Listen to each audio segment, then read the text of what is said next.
नहीं सकती। और महाराष्ट्र की राजनीति, सियासत और जिस तरह से अमित शाह ने जिस तरह से वहां पर सरकार बनाई है, कहा जा रहा है कि वो बीजेपी के चाणक्य है और उनके रहते कुछ भी हो सकता है। इन्हीं सब पर बातचीत करने के लिए हमारे साथ राकेश त्रिपाठी, बीजेपी प्रवक्ता, जुड़ गए हैं, जबकि प्रेम कांत तिवारी राजनीतिक विश्लेषक है और साथ ही साथ संतोष दुबे शिवसेना के प्रवक्ता इस वक्त हमारे साथ जुड़ गए हैं। संतोष जी के पास ही सबसे पहले चलेंगे।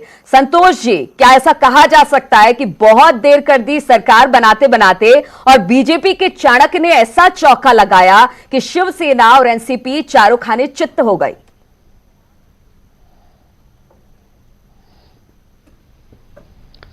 देखिए, इस पे कोई संशय नहीं था और ये संशय लगातार बना हुआ था महाराष्ट्र में कि कहीं ना कहीं अगर अमित शाह जी चुप्पी साधे हैं तो कोई ना कोई वो खेल करेंगे। लेकिन फिर भी उसके तहत हम लोग जो हमारी तीनों पार्टियों की बैठकें हो रही थी, क्योंकि कॉमन मिनिमम प्रोग्राम तय करना था और उसके लिए बहुत सारी चीजों को, भाई हमारी जो कट्टरवादिता थी, बाकी चीजें थी, सब पे हम लोग बात कर रहे थे कि किस तरीके से सरकार को चलाना है। लेकिन इस बीच जो घटनाक्रम हुआ, यह घटनाक्रम लोकतंत्र के लिए खतरा है कि जिस तरीके से इन्होंने रात के अंधेरे में सारी चीजों को करके 10 लोग जाके मुख्यमंत्री की शपथ ले रहे हैं, तो ये भी एक बड़ा सवाल है। कहीं ना कहीं देर आपकी तरफ से भी हुआ। अगर ये लोग मुख्यमंत्री और उप मुख्यमंत्री की शपथ यहां पर दिलवा रहे हैं और चीजें सब कुछ हो रही हैं, तो बहुत जल्दबाजी में हुई। आपने बहुत वक्त दे दिया दूसरी पार्टी को सरकार बनाने के लिए। नहीं, देखिए, 3 पार्टियों को गठबंधन था और इसको आपस में समझना जरूरी था कि हमको सरकार कैसे चलानी है। अगर हम जल्दबाजी में कोई कदम उठा लेते, बाद में दिक्कत होती, तो लोग ये कहते कि भाई इन्होंने सत्ता के लालच में इस तरीके से काम कर लिया। तो सारी चीजों को समझना जरूरी था। लेकिन सत्ता के लालच का आरोप तो अब भी लग रहा है शिवसेना में। जिस तरह से उद्धव ठाकरे ने मुख्यमंत्री पद की शपथ लेने की बात की, मुख्यमंत्री पद लेने की बात की और कहीं ना कहीं वो एक्सपोज हो गए। और ठीक उसके बाद सुबह सुबह आज जब सबकी आंखें खुली तो बिल्कुल दृश्य जो था बिल्कुल उलट हो चुका था। देखिए, कहीं भी मुख्यमंत्री पद की लालच नहीं थी। हमने सिर्फ ये कहा था कि आप हमारे मित्र दल हो, हमारे वर्षों के आप साथी रहे हैं।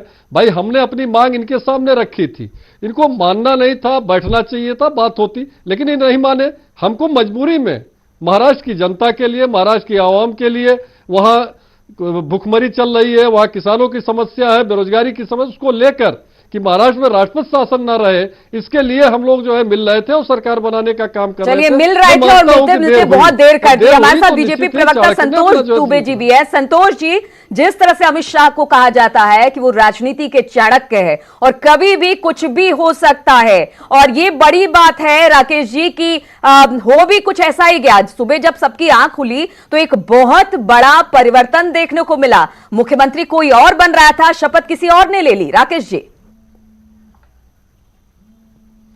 देखिए, जब परिणाम आया तो परिणाम बहुत स्पष्ट था। महाराष्ट्र की जनता ने चुनाव पूर्व एक जो युति हुई थी शिवसेना और भारतीय जनता पार्टी की, उसको अपना जनादेश दिया, अपना मैंडेट दिया और सरकार बनाने के लिए पूरी तरह से उनको पूरी ताकत दी। लेकिन शिवसेना ने केवल और केवल सत्ता के लोभ में, कुर्सी के लालच में और कैसे महाराष्ट्र के संसाधनों का दोहन करके परिवार को और पुष्पित पल्लवित किया जा सके, इसके लिए उन्होंने स्वार्थपरकता में एक बात शर्त रखी। और वो शर्त जो चुनाव के बाद अचानक खेल बदलने की शर्तें होती हैं, वो नहीं मानी जा सकती है। आप मनमाने पूर्ण तरीके से सत्ता नहीं चला सकते हैं, ये तरीका ठीक नहीं था। ये बात चुनाव के पहले डिस्कशन में आनी चाहिए थी। और जब चुनाव के पहले पूरे कैंपेन में, पूरे अभियान में ये बात कहीं नहीं हुई कि आदित्य ठाकरे जी या उद्धव ठाकरे जी उप मुख्यमंत्री या मुख्यमंत्री रहेंगे, जब ये बातें कहीं तय नहीं हुई, तो केवल कुर्सी के लालच में आप बिना किसी मुद्दे के भारतीय जनता पार्टी के साथ गठबंधन तोड़ करके जनादेश का अपमान करते हैं, तो निश्चित तौर पर जनता में इस बात का आक्रोश होता है और इस आक्रोश को भांपने का काम राष्ट्रवादी। लेकिन राकेश जी, ये लोग कह रहे हैं कि सत्ता का लोभ बीजेपी को था, साम दाम दंड भेद किसी तरह से भी बीजेपी ने अब अपना वहां पर जिस तरह से मुख्यमंत्री और उप मुख्यमंत्री को शपथ दिलाई है, इस तरह के लगातार चाहे शिवसेना हो चाहे एनसीपी हो, इसी तरह की बात कर रही है जिस तरह की बात आप कर रहे हैं इन लोगों पे। नहीं नहीं, देखिए दोनों बातों में अंतर है। गठबंधन तोड़ने का काम किसने किया है ये भी पूरे देश ने देखा है। भारतीय जनता पार्टी लगातार बात करने का प्रयास कर रही थी। देवेंद्र फडणवीस जी ने मुख्यमंत्री के तौर पर जब उन्होंने इस्तीफा दिया तो इसकी प्रेस कॉन्फ्रेंस की थी और प्रेस कॉन्फ्रेंस में साफ साफ कहा कि हम लगातार मातोश्री निवास में रहने वाले उद्धव ठाकरे जी से बात करने का प्रयास कर रहे थे, लेकिन वो किसी और से बात करना चाहते थे। वो पहले दिन से परिणाम आने के तुरंत बाद ही उनके प्रवक्ता संजय राउत जी लगातार कभी कांग्रेस पार्टी से बात कर रहे थे, कभी एनसीपी के साथ बात कर रहे थे। वो तो भारतीय जनता पार्टी के साथ सरकार बनने के इच्छुक ही नहीं थे, क्योंकि उनको मुख्यमंत्री बनने की इच्छा थी। स्वर्गीय बाला साहब ठाकरे जी के सपनों को कुचलने का जिस तरह से काम किया, उनकी विचारधारा को कुचलने का जिस तरह से काम किया, बिल्कुल राकेश जी, इसको संतोष जी से जरूर हम जानेंगे कि वो क्या कहते हैं इस पर, लेकिन इस वक्त हमारे साथ प्रेमकांत तिवारी राजनीतिक विश्लेषक भी जुड़ गए, उनसे बातचीत करेंगे। प्रेमकांत जी, आपके लिए हमारे लिए सबके हैरानी का सबब था जब सुबह सारी चीजें निकलकर सामने आई। शाम में तस्वीर कुछ और थी, सुबह तस्वीर कुछ और थी, और कहा जा रहा है इसके पीछे सिर्फ एक दिमाग अमित शाह का।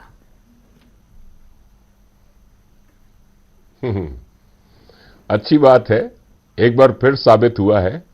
और कल तक तो दो तरीके की विचारधारा व्यक्त करने वाले लोग थे कि एक बार एक तरफ ये लोग कहने वाले थे कि भाजपा के खिलाफ जो लोग हैं कम से कम वो उत्साहित है और वो इस समय खुश है कि शिवसेना, एनसीपी और कांग्रेस की मिलजुल करके सरकार बन रही है।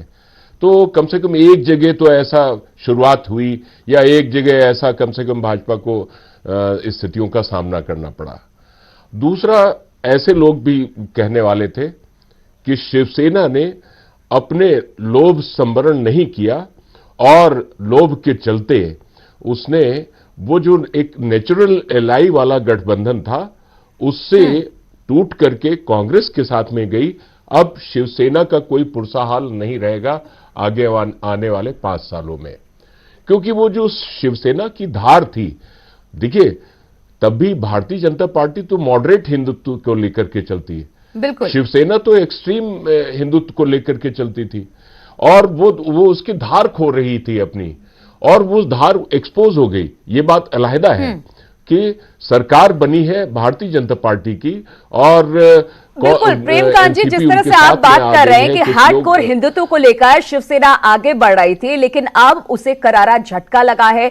आगे की राजनीति उसके लिए महाराष्ट्र में मुश्किल हो सकती है। ऐसे में जब कल उद्धव ठाकरे ने कहा कि वो मुख्यमंत्री बनेंगे, कहीं ना कहीं एक्सपोज हो गए, उसके बाद एक्सपोज होने के बाद ही बीजेपी ने इस तरह की चीजें की।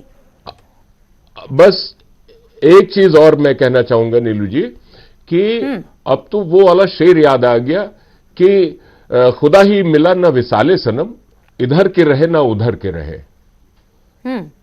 तो बिल्कुल सही कह रहे हैं। आज जिस तरह की स्थिति शिवसेना की है, अब देखना होगा कि आगे किस तरह का राजनीतिक करियर रहता है। संतोष दुबे जी लगातार हमारे साथ बने हुए हैं। संतोष जी, आपने प्रेमकांत जी को सुना, उन्होंने कहा कि कुछ नहीं मिला, खाली हाथ रह गए, यहां तक कि बहुत पुराना गठबंधन था वो भी छूट गया। अब ऐसे में क्या, अब कहां जाएगी शिवसेना?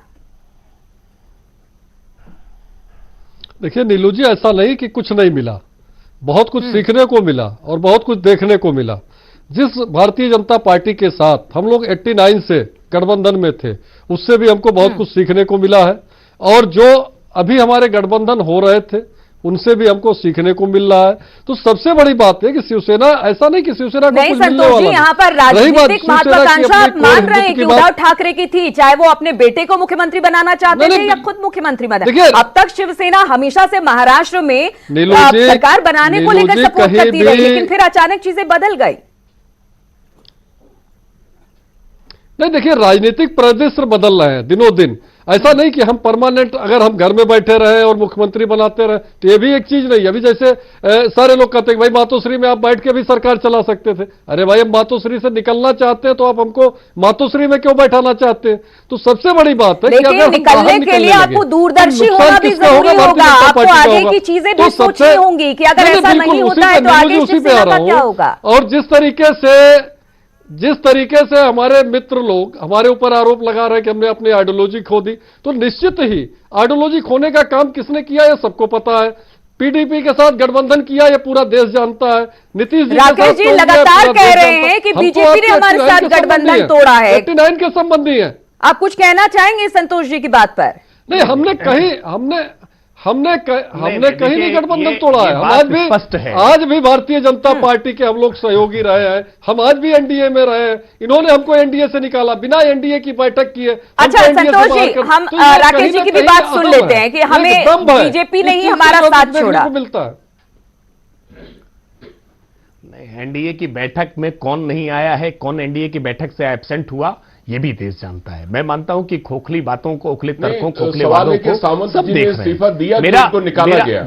मेरा इतना मानना है, केवल इतना मानना है कि आपने जिस प्रकार की धोखेबाजी करके उसके बाद आपने कहा कि हम कुछ सीखना चाहते थे, तो ये भी साथ साथ आज बताइए कि क्या आप हिंदू आतंकवाद और भगवा आतंकवाद कांग्रेस से सीखना चाहते थे, इसलिए आप कांग्रेस के साथ गठबंधन में गए? क्या आप सीखना चाहते थे कि वीर सावरकर का अपमान कैसे किया जा सकता है, ये बात आप सीखने के लिए आप उनके साथ गए?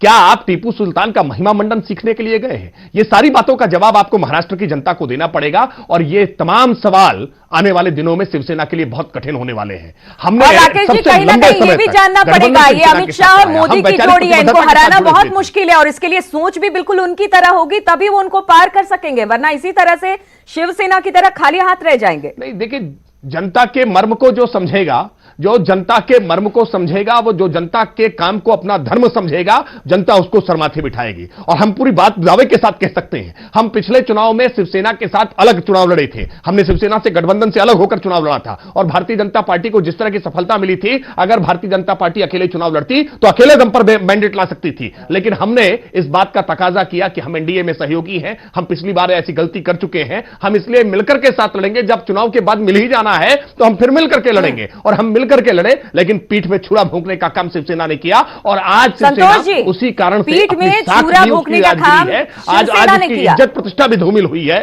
ये तो नीलो जी, ये पूरा देश देख रहा किसने छुरा भोंकने का काम किया और किसने नहीं किया।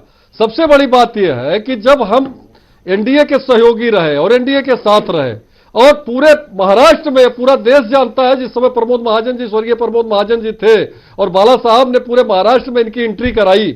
ऐसा नहीं कि 89 के पहले वहां महाराष्ट्र में फैले हुए थे, इनको फैलाने का काम भी हमने किया। और रही बात पूरे देश में, तो पूरे देश में इनके हम वोकमैन बने रहे, इनके जो है पीछे से हम खड़े रहे। और ऐसा नहीं है कि अकेले ही इन्होंने पूरे देश में राज किया, पूरे देश में सरकार बनाई।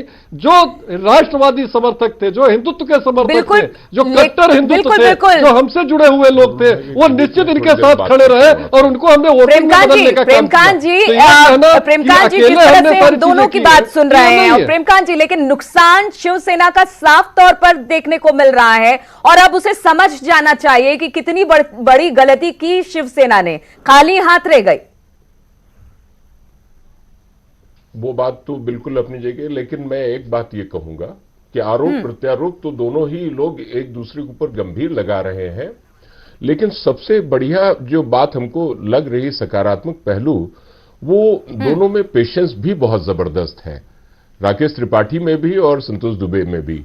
लेकिन अब आपके सवाल पर आते हैं कि बहरहाल शिवसेना ने ये बात तो सही है कि नुकसान तो अपना बहुत बड़ा उसने किया, और इसमें बने रहते ज्यादा अच्छा। कुल मिलाकर के अगर उन्होंने इस तरह से ये अदल बदल वाली, जिस तरह से उत्तर प्रदेश में भारतीय जनता पार्टी ने मायावती के साथ में अदल बदल करके मुख्यमंत्री वाला जो प्रयोग किया था, वो भी फेल हो गया था, वो सही नहीं चला था। ये अगर शिवसेना के साथ में कर लेते तो ये बहुत, तो यानी कि अगर दोनों साथ में रहती, बीजेपी और शिवसेना पुरानी अलायंस थी, तो शायद आज दृश्य कुछ और होता, और इस तरह से शिवसेना को नुकसान ना झेलना पड़ता, शिवसेना बिल्कुल खाली हाथ रह जाती। आप तीनों का बहुत बहुत शुक्रिया हमारे